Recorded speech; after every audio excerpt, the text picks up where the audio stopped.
ರಾಜ್ಯದಲ್ಲಿ ಶಕ್ತಿ ಯೋಜನೆಯ ದುರ್ಬಳಕೆ ಮುಂದುವರೆದಿದೆ. ನಕಲಿ ಆಧಾರ್ ಕಾರ್ಡ್ ಅನ್ನ ಮಾಡಿಸಿ ಉಚಿತ ಪ್ರಯಾಣವನ್ನ ಮಾಡ್ತಾ ಇದ್ದವರು ಇದೀಗ ಲಾಕ್ ಆಗಿದ್ದಾರೆ. ನಕಲಿ ಆಧಾರ್ ಕಾರ್ಡ್ ಅಂತ ಹೇಳಿ ಗೊತ್ತಾಗಿ ಕಂಡಕ್ಟರ್ ತರಾಟೆಗೆ ತೆಗೆದುಕೊಂಡಿದ್ದಾರೆ. ನೀವು ಈ ರೀತಿ ನಕಲಿ ಮಾಡಿ ಓಡಾಡಿದ್ರೆ ನಮಗ್ ಸಮಸ್ಯೆ ಆಗತ್ತೆ, ಒಳ್ಳೆ ಉದ್ದೇಶಕ್ಕೆ ಅಂತ ಹೇಳಿ ಶಕ್ತಿ ಯೋಜನೆಯನ್ನ ಕೊಟ್ಟಿದ್ದಾರೆ, ಉಚಿತ ಪ್ರಯಾಣವನ್ನ ಮಾಡಿಕೊಟ್ಟಿದ್ದಾರೆ. ಈ ರೀತಿ ದುರ್ಬಳಕೆ ಮಾಡಿದ್ರೆ ಹೇಗೆ ಅಂತ ಹೇಳಿ ತರಾಟೆಗೆ ತೆಗೆದುಕೊಂಡಿದ್ದಾರೆ. ಮುಸ್ಲಿಂ ಮಹಿಳೆಯೊಬ್ಬರು ನಕಲಿ ಆಧಾರ್ ಕಾರ್ಡ್ ಅನ್ನ ಮಾಡಿಸಿ ಕೆಎಸ್ಆರ್ಟಿಸಿ ಬಸ್ನಲ್ಲಿ ಸಂಚಾರ ಮಾಡಿದ್ದಾರೆ.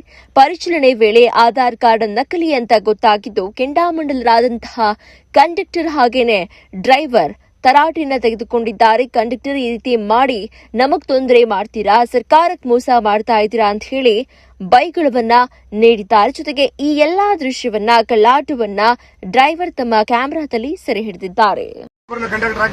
ಚೆಕ್ ಮಾಡ್ಕೊಂಡು ಆರಾಮಾಗಿ ಡ್ಯೂಟಿ ಮಾಡ್ಕೊಂಡು ಬರ್ತೀವಿ. ಇಂಥವ್ರಿಂದ ನಮ್ಮಂಥವ್ರ ಜೀವನ ಎಲ್ಲ ಯಾಕೆ ಹಾಳು ಮಾಡ್ತೀನಿ?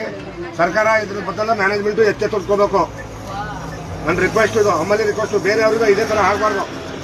ಇವರು ಗುಂಡ್ಲುಪೇಟೆಯಿಂದ ಬಂದಿದ್ರೆ ಟಿಕೆಟ್ ತೊಗೊಂಡಿಲ್ಲ. ಇದು ಯಾವ್ದು ಕಲ್ಕತ್ತಾ ಆಧಾರ್ ಕಾರ್ಡ್ ಇಲ್ಲಿ ಕರ್ನಾಟಕದ ಮಾಡ್ಕೊಂಡಿದ್ದಾರೆ. ಕನ್ನಡನೇ ಬರಲ್ಲ ಮಾತಾಡಕ್ಕೆ, ಇಬ್ಬರಿಗೆ ತೋರ್ಸ್ಕೋಬೇಕ. ಅವ್ರಿಬ್ಬರನ್ನ ಕನ್ನಡನೇ ಬರ್ತಾ ಇಲ್ಲ. ಒಬ್ಬ ಟಿಕೆಟ್ ತೊಗೊಂಡ್ರೆ ಒಬ್ಬ ಗುಂಡ್ಲುಪೇಟೆಗೆ ತೋರಿಸ್ತೆ. ತೋರ್ಸಪ್ಪ ಮಗನೇ ನೀಟಾಗಿ. ಸಾರಿ नहीं भैया, सारी उसका बोलो, मुझे नहीं इसका बोल दो. सारी क्या बोल दिया? सारी बोलने को तो नहीं, ऐसा कैसा तुम्हें डुप्लीकेट करा लिया? डुप्लीकेट होगा नहीं, तुम्हें कन्नड़ी बात नहीं आता. डुप्लीकेट सारी ಮೋಸ ಮಾಡಬಾರ್ದಲ್ವಾ? किसका भी प्रॉब्लम हो जाता है. ನೀವು ಮಾಡ್ತಾ ಇದ್ದೀರಿ ನೋಡಿ, ಈ ತರ ಮೋಸ ಮಾಡಿದ್ರೆ ಇಲ್ಲಿ ನೋಡಿ ಬ್ಯಾಕ್ ಇದು ಹಾಕಕ್ಕೆ ಯೂಟ್ಯೂಬ್ ಹಾಕಿ ನೋಡಿ. ಇದು ನೋಡಿ, ಇದು ಈ ತರ ಮೋಸ ಮಾಡಿದ್ರೆ ನಾವು ಡ್ರೈವರ್ ಕಂಡಕ್ಟರ್ ಏನ್ ಮಾಡ್ಬೇಕು? ನಮ್ಮ ಮ್ಯಾನೇಜ್ಮೆಂಟ್ ದವರು ಇಬ್ಬರನ್ನ ಚೆಕಿಂಗ್ ನವರು ಬಂದ್ಬಿಟ್ಟು ನಮ್ಮನ್ನ 100 ಸೀಟ್ ತುಂಬಿದ ಗಾಡಿ ತೋರಿಸಿ, ಎಷ್ಟು ಲೋಡ್ ಆಗಿದೆ ತೋರಿಸಿ ಮೇಡಮ್. ಹಂಗೆ ಗಾಡಿ ವಿಡಿಯೋ ಮಾಡ್ಕೊಳ್ಳಿ ಮೇಡಮ್. ಎಷ್ಟು ಜನ ಇದಾರೆ? ಈ ಜನಕ್ಕೆ ನಾನು ಒಬ್ಬನೇ ಮಾತಾಡ್ಸ್ಬೇಕು. ಕಂಡಕ್ಟರ್ ನಾನೇ, ಡ್ರೈವರ್ ನಾನೇ. ಇಂಥದ್ರಾಗ ಇವರು ಇಂಥವ್ರು ಒಂದು 2 ಜನ ಬಂದ್ಬಿಟ್ರೆ ಡ್ರೈವರ್ ಕಂಡಕ್ಟರ್ ಮನೆ ಹಾಳಾಗಲ್ವಾ?